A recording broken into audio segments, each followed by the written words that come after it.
प्रिय छात्रों, प्यारे भैया बहनों, मैं रामेश्वर तिवारी, प्राचार्य सरस्वती शिशु मंदिर जयंत।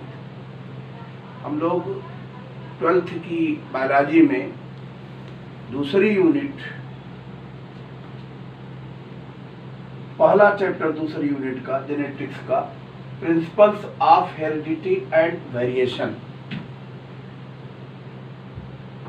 आनुवंशिकता और विविधता के सिद्धांत, इस चैप्टर के अंतर्गत मेंडल्स लॉ और उसके एक्सेप्शंस, मेंडलवाल से विचलन, ये चीज़ें पढ़ ली है। आगे हम लोगों को इसमें पढ़ना है जो वो है multiple allelism and inheritance of blood group. Multiple allelism का मतलब होता है बहुविकल्पिता, बहुत ढेर सारे जहाँ पर विकल्प हैं। और ये देख सकते हैं ब्लड ग्रुप में, रक्त समूह की वंशानुगति में हम लोग इस तरीके का देख सकते हैं। तो यहाँ पर मल्टीपल एलिलिज्म का मतलब हुआ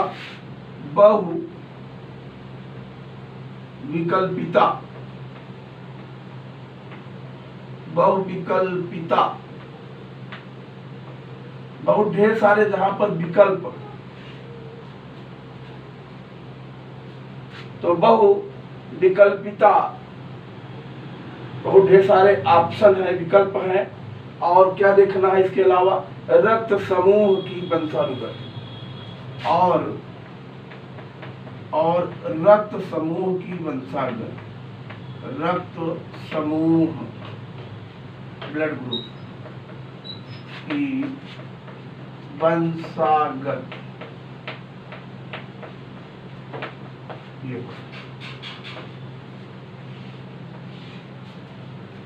देखिए, कुछ बातें बहुत महत्वपूर्ण हैं। मेंडल ने, आप जानना था कि 7 जोड़ी विरोधी लक्षण जो कि मटर में उपस्थित थे, प्रत्येक कैरेक्टर को ले जाने के लिए 1 पेयर, कह लीजिए एक जोड़ी क्या था, एलिल, जिसको हम लोग ट्रेड्स कह सकते हैं। 7 जो है पेयर जो कॉन्ट्रास्टिंग कैरेक्टर थे, उनके लिए जो अल्टरनेटिव कह लीजिए फॉर्म, एक विकल्प के रूप में वहां पर उपस्थित नहीं, सीधे सीधे कौन थे ले जाने वाले कैरेक्टर जो कारक थे, एलिल जिनके लिए शब्द प्रयोग किया आपने, वो ले जाते थे और वो स्वतंत्र थे। परंतु ये सब मेंडल में था इस तरीके से। लेकिन आगे के जो एग्जाम्पल देखने के लिए मिले, वहां पर आपने क्या देखा कि एक कैरेक्टर को ले जाने के लिए 2 से ज्यादा भी ट्रेड्स हो सकते हैं, ज्यादा हो सकते हैं, और इसके अलावा वो अपने प्रभावों को व्यक्त कर सकते हैं। तो यहाँ पर कई, मैंने कहने का मतलब, एक उसमें अगर देखा जाए फिनोटाइप के लिए कई ऑप्शन हो सकते हैं, विकल्प हो सकते हैं। तो यहाँ पर कह सकते हैं आप, there are 2 alternative forms each trait for the 7 pair of contrasting characters studied by Mendel. It means that there are 2 alleles for each trait. The first allele will be, कह लीजिए कैसा, dominant, and other will be recessive. But further studies show that there are 2 or more alternative forms of a gene or allele which are known as multiple allelism. Multiple allele, उसी से आ गया आपका क्या, multiple allelism.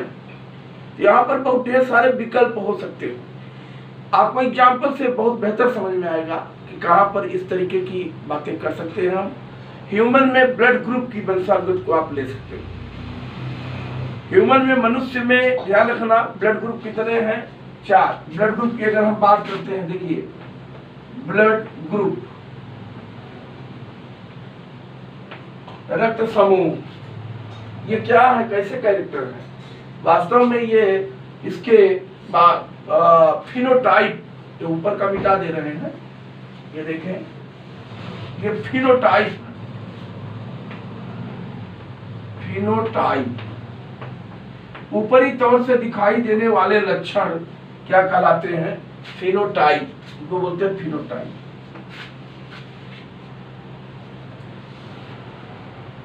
ये नाम इनके जो दिए गए, ब्लड ग्रुप की खोज जानते हैं, थोड़ा सा और बात कर लें। ब्लड ग्रुप की खोज किसने की थी? लैंडस्टाइनर ने। लैंडस्टाइनर ने ब्लड ग्रुप ए, बी और ओ, ये 3 ब्लड ग्रुप खोजे थे। ब्लड ग्रुप ए बी उनके शिष्यों ने खोजा था, बाद में उसकी डिस्कवरी हुई। तो ये जो ब्लड ग्रुप जो नाम पड़े इनके, ध्यान देना, ये बड़ी महत्वपूर्ण बात है, यहाँ पर समझ लेंगे कि ब्लड ग्रुप ए बी और ओ ये फिनोटाइप हैं। ब्लड ग्रुप ए बी और ओ, ए बी और ओ की खोज किसने की थी? लैंडस्टाइनर ने, जो भी कहिए। और इनमें एंटीजन जो पाया जाता है, एंटीजन आरबीसी के अंदर होता है और एंटीबॉडीज आरबीसी के बाहर होती है, ध्यान रखना, ये दोनों चीज दिमाग में रखना।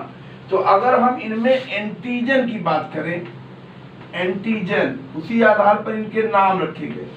तो ब्लड ग्रुप ए में ए एंटीजन पाया जाएगा, ब्लड ग्रुप बी में बी एंटीजन पाया जाएगा, ब्लड ग्रुप एबी में एबी एंटीजन होता है, और ब्लड ग्रुप ओ में कोई एंटीजन नहीं होता है, यानी नन, एब्सेंट, नन। एंटीबॉडीज की बात करेंगे, अब लिखने नहीं जा रहे हैं हमको, क्योंकि जीनोटाइप लिखना है। हम जीनोटाइप यहाँ प्राप्त करेंगे, कितने जीनोटाइप रहेंगे। तो एंटीबॉडीज की अगर थोड़ी बात बताएं तो ब्लड ग्रुप ए में बी एंटीबॉडी होगी। ये एंटीजन कहाँ होता है? आरबीसी के अंदर होता है, ध्यान देना। एंटीबॉडीज कहाँ होती है? प्लाज्मा में होती है, आरबीसी से बाहर, प्लाज्मा। तो ए में कौन सा एंटीबॉडीज होगा? बी। बी में, ब्लड ग्रुप बी में ए एंटीबॉडीज होगी, ए बी में कोई एंटीबॉडीज नहीं, और ओ में ए बी जो है। ये इस तरीके से करने का मतलब ये है कि उसकी बात करेंगे हम, उनमें एंटीबॉडीज की आपको यहाँ जरूरत नहीं बताने की, आपको यहाँ ये जानना जरूरी है, ये भी ना लिखे तो चलेगा। यहाँ ब्लड ग्रुप ए के लिए जो जीनोटाइप जीन विकल्प है, इसमें IA अथवा IA0 एब्सेंट वाला, बी में IB अथवा IB I0, AB में IA IB और O में I0 नन है ही नहीं, सिरे इसको ध्यान में रखना। ये जीनोटाइप है। तो यहाँ पर ब्लड ग्रुप जो भी है, कोई किसी के लिए ब्लड ग्रुप, इसमें से ध्यान रखेंगे ओ जो होता है ये केवल रिसेसिव कैरेक्टर के रूप में आ जाएगा। ये ए न तो बी के लिए प्रभावी है, न बी ए के लिए प्रभावी है। तो यहाँ पर ध्यान रखेंगे कि जीन विकल्प चूंकि इनके अलग अलग दिख रहे हैं, आप देख रहे हो जीनोटाइप ब्लड ग्रुप ए के लिए 2 हैं और बी के लिए 2 हैं, इस तरीके से हैं।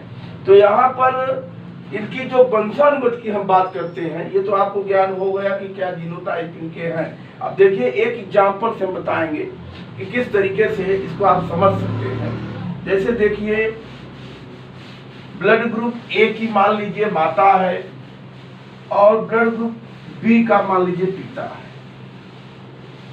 क्रॉस कराना आप थोड़ा सा जाने और कुछ नहीं, ताकि आप बता सके, बहुत ज्यादा न्यूमेरिकल इससे बनते हैं।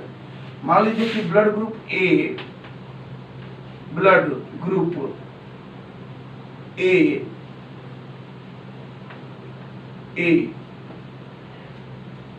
और ब्लड ग्रुप बी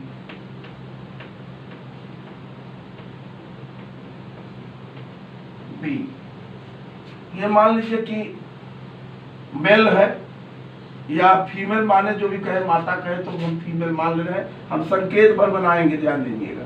ये फीमेल के लिए संकेत है और ये मेल के लिए संकेत है, आपको पूर्व में ज्ञान है। तो इसलिए ये फीमेल है और ये मेल है। ऐसा पूछ देता है कि मान लीजिए कि ब्लड ग्रुप बी की, ए की माता है और बी का कौन है, पिता है, तो उसकी संतानें किस ब्लड ग्रुप की होंगी, किन किन ब्लड ग्रुप के होने के चांसेस हैं। अब यहाँ पर ये बड़ी बात है कि ये ब्लड ग्रुप है, ये ब्लड ग्रुप कौन सा है, ब्लड ग्रुप बी है, यहाँ नीचे लिख देते हैं।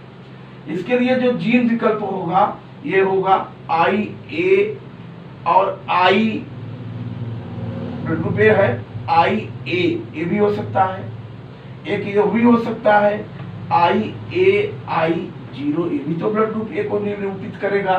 यहाँ पर आई बी या आई बी आई जीरो, ये भी हो सकता है। तो यहाँ ये मामला नहीं आता है।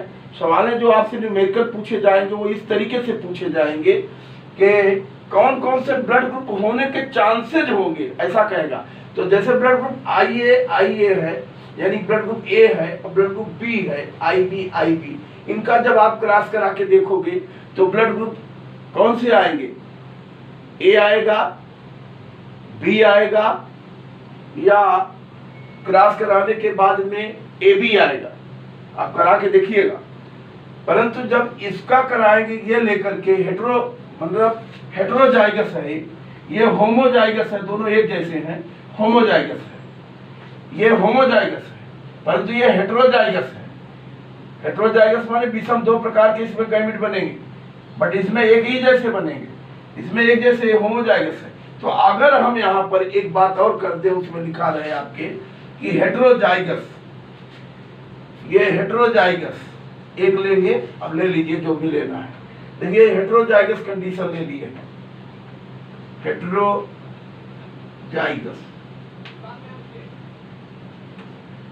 ये भी हेटेरोजाइगस लिए।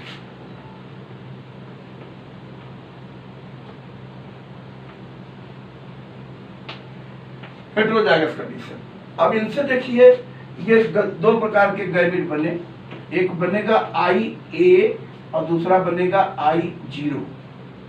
यहाँ ए है, ध्यान दीजिएगा। इससे गैमेट बनेगा आई बी और आई जीरो, ये गैमेट है। अगर ये फीमेल माने है तो ये ओवम है, और मेल माने है तो ये स्पर्म है, गैमेट। गैमेट में दोनों कॉमन शब्द है, दोनों के लिए प्रयोग हो जाएगा। अब मिलाइए, ये अगर मिलेगा ये क्या बनेगा, इसका पहले इन दोनों से, फिर इसका इन दोनों से, तो यहाँ बनेगा आई ए आई बी। फिर अगर इसको हम इससे मिलाएंगे तो आई ए आई जीरो। फिर अगर हम इसको इससे मिलाएंगे तो I B I zero. I zero के लिए आई बी प्रभावी है, ब्लड ग्रुप बी ओ जो होता है अप्रभावी है सबके लिए, और ए बी एक दूसरे के लिए न तो प्रभावी है न अप्रभावी। और यहाँ पर अगर ये इससे मिलेगा तो आई जीरो, तो ये ब्लड ग्रुप ओ होगा, ये ब्लड ग्रुप बी होगा, आई बी आई जीरो है, ये आई जीरो तो ब्लड ग्रुप ए होगा, और ये ब्लड ग्रुप ए बी होगा, ये बनेगा। यानी चारों रक्त समूह पैदा होने के चांसेस होंगे जब हेटेरोजाइगस विषम युग्मजी ब्लड ग्रुप ए वाली माता होगी और हेटेरोजाइगस विषम युग्मजी ब्लड ग्रुप बी वाला पिता होगा। तब ऐसी स्थिति में चारों रक्त समूहों के पैदा होने के क्या होंगे, चांसेस होंगे। इसको ठीक प्रकार से कई सवालें बन सकती हैं, करेंगे। ये होमोजाइगस ले सकते थे आप, तब लगाते। अभी हेटेरोजाइगस लिए, होमोजाइगस एक को ले लेते, आई ए कर लेते, फिर तब आप कर सकते हो। उसको भी होमोजाइगस लेकर आई बी करके क्रॉस करा सकते हो। ये बहुत ढेर सारे न्यूमेरिकल अपने से करने का आप प्रयास करेंगे। चलिए अब आगे इसको हम डिलीट करते हैं, समझ में आ गया होगा संभवतः।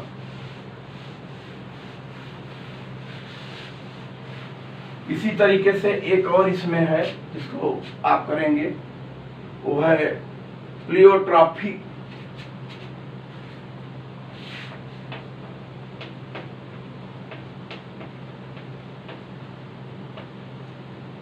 प्लियोट्रॉपी जिसको बहु प्रभाविता कर सकते हैं, एवं इसका देख सकते हैं प्रभाव एंड प्लियो, इसका प्लियोट्रॉपस यानी ट्रॉपिक इफेक्ट कह सकते हो, प्लियोट्रॉपिक इफेक्ट यानी बहु, यहां क्या बोल रहे हैं, बहु प्रभाविता, बहु प्रभाविता। वहां बहु विकल्पिता था, ध्यान देना, बहु प्रभाविता और बहु प्रभाविता उसके जो है क्या प्रभाव, बहु प्रभाविता के प्रभाव। तो इसको हम लोगों को ध्यान रखना है, क्या है बहु प्रभाविता। What is pleiotropy? The ability of a gene to express various phenotypic effects at various locus is called as pleiotropy, are called as pleiotropic gene. In other words, दूसरे शब्दों में हम क्या कह सकते हैं, the ability of a gene to have many effect is called pleiotropy. यानी कहने का मतलब ये है कि जीन में, किसी भी जीन की बात करें, उसकी वो क्षमता जो कई लक्षणों को प्रभावित करती है, कई लक्षणों को ध्यान रखेंगे से रिलेटेड होती है, तो ऐसे जो है अपने कैरेक्टर्स को प्रकट कर देती है। कहाँ प्रकट कर देती है, जहां पर इस तरीके के लक्षण, जैसे एग्जाम्पल आप ले लें कि मनुष्य की बात करें, ह्यूमन में normal haemoglobin and round RBC के अंदर हीमोग्लोबिन होता है, तो round RBC and normal haemoglobin बनने के लिए जो जीन जिम्मेदार होता है वो होता है HbA।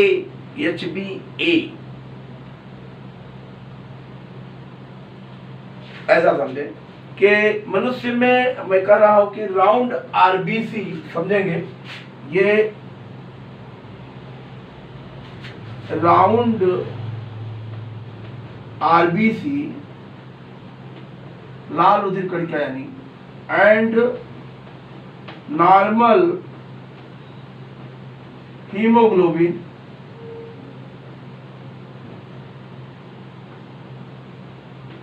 इसको बनने के लिए जिम्मेदार जो जीन होता है, ध्यान रखेंगे, वो होता है HbA।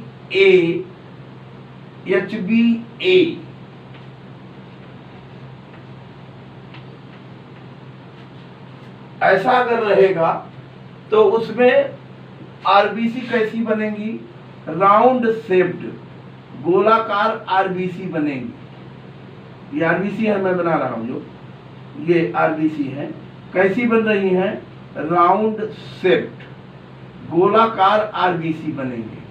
और इसमें हीमोग्लोबिन कैसा रहेगा, नॉर्मल रहेगा। यानी ऐसा जो व्यक्ति होगा, ये ध्यान रखना, उसको एनीमिया नहीं है, खून की कमी नहीं है, बट ये मलेरिया परजीवी जो पैरासाइट है प्लाज्मोडियम, उसके लिए इनकी आरबीसी का जो ये राउंड शेप्ड होना अनुकूल भोजन है। यानी इसके ऊपर अगर ऐसे व्यक्ति के ऊपर उसके अंदर मलेरिया पैरासाइट अंदर जाएगा तो इन आरबीसी को खाएगा और मलेरिया रोग काज करेगा, पैदा करेगा। महत्वपूर्ण बात हो गई, इसको ध्यान रखना।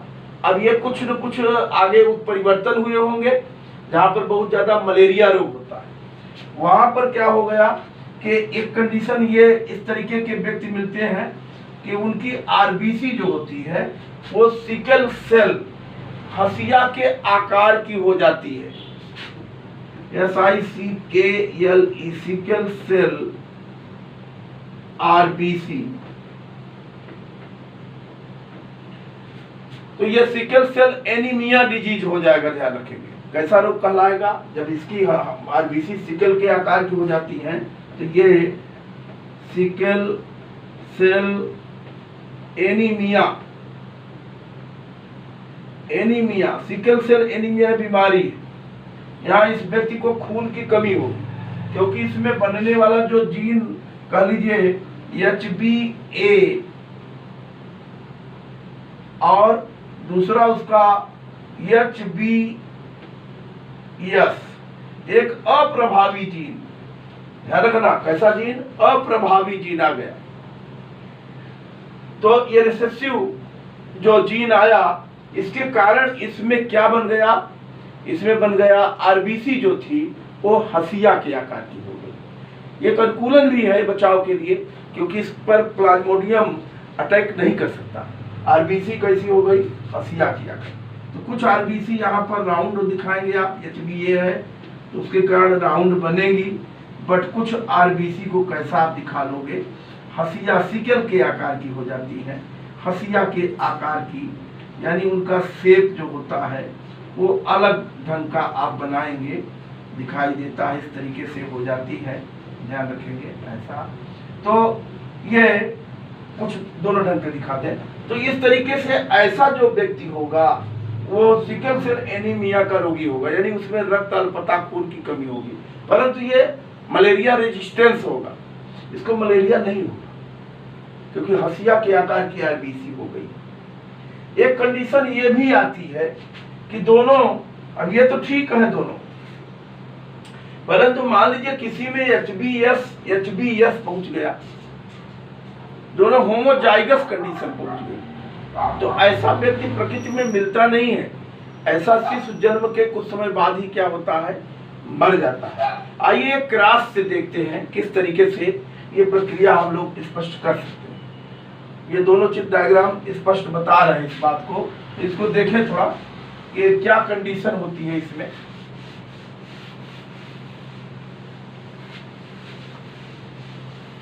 ये देखिए, जैसे मान लीजिए हेटेरोजाइगस,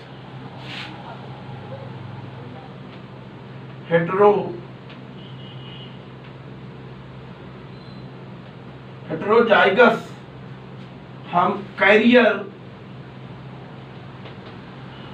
ये मेल है, हेटेरोजाइगस कैरियर मेल, यानी ऐसा कैपिटल HbA कैरियर हुआ, और दूसरा विकल्प क्या है? HbS, ये कैरियर होगा हेटेरोजाइगस, यानी वही सिकल सेल एनीमिया का जो रोगी था। इसका हम मान लीजिए वो कराते हैं हेटेरोजाइगस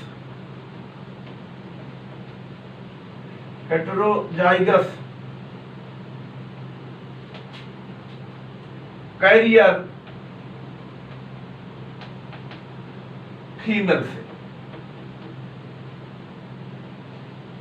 ये कैपिटल H आपका B हीमोग्लोबिन A और HbS एलिल जो आप दिखाते हो कारक पेयर में, तो दोनों दिखाए गए हैं यहाँ। हेटेरोजाइगस है, नॉर्मल बनता तो HbA होता, होमोजाइगस होता, ये हेटेरोजाइगस है, कैरियर है, तो ये इस तरीके की फीमेल है, और इसी तरीके का कौन है? मेल है। तब कभी कभी ये बड़ी घातक स्थिति पहुंचती है, उसकी हम लोग बात कर रहे हैं। ये जो अप्रभावी जीन है और ये अप्रभावी जीन दोनों जब इकट्ठा होंगे तब ऐसी स्थिति में वो शिशु जन्म के बाद ही मर जाता है। देखिए इसमें दो प्रकार के गैमेट चूंकि बनेंगे, एक बनेगा आपका गैमेट HbA,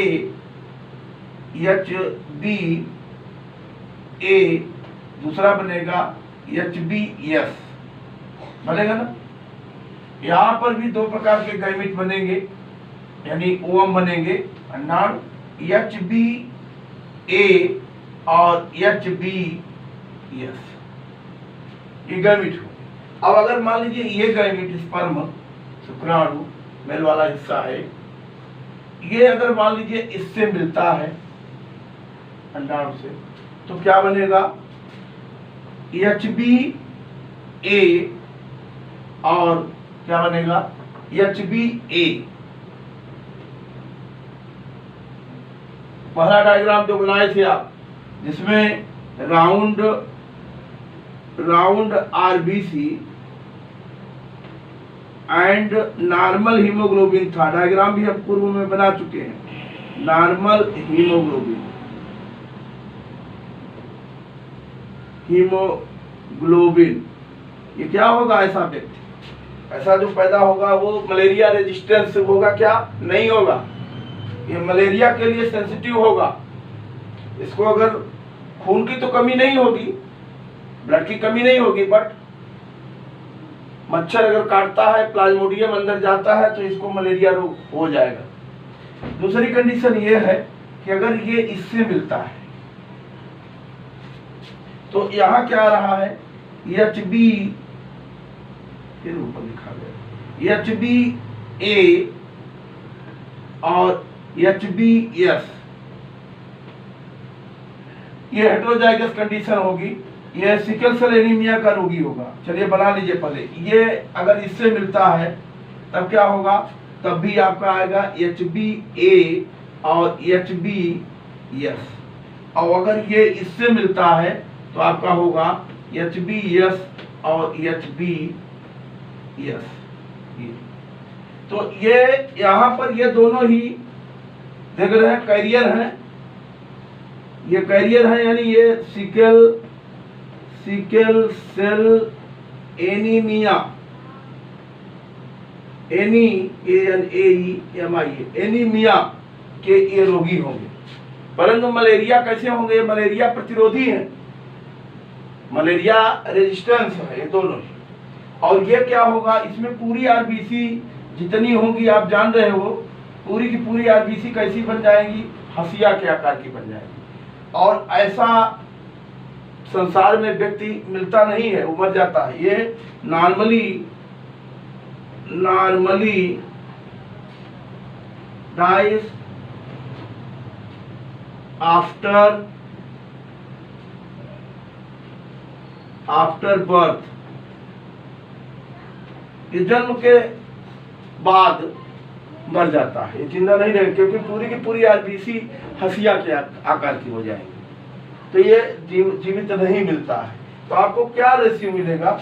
1:2:0 तो मिलेगा ही नहीं। तो यहाँ इस तरीके की कंडीशन जो है देखने के लिए मिलती है। तो यहाँ पर यह ध्यान रखना कि जो अप्रभावी जीन है, इसके कारण जो है कह लीजिए क्या हो जा रही है? मृत्यु हो जा रही है। जब दोनों एक साथ आ जा रहे हैं तो क्या हो जा रही है? मृत्यु हो जा रही है।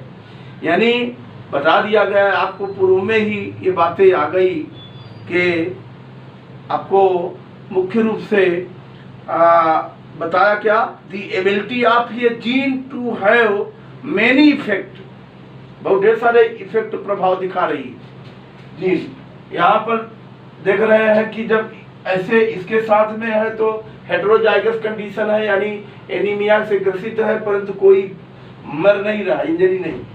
पर यहाँ पर जब दोनों इकट्ठा होते हैं HbS, तो इस तरीके की स्थिति निर्मित होती है कि वो जीवित नहीं रहता, मर जाता है। तो इसको ध्यान में आपको रखना है, ये भी काफी इम्पोर्टेंट क्वेश्चन है। तो ये आज के लिए मैं समझता हूँ कि पर्याप्त है। दोनों को ठीक प्रकार से आप कर लेंगे, दोनों को ठीक प्रकार से आप लिख लेंगे, वीडियो को आप लाइक करेंगे, शेयर करेंगे, ताकि हम आपके लिए और भी वीडियो बना सकें, कर सकें। धन्यवाद।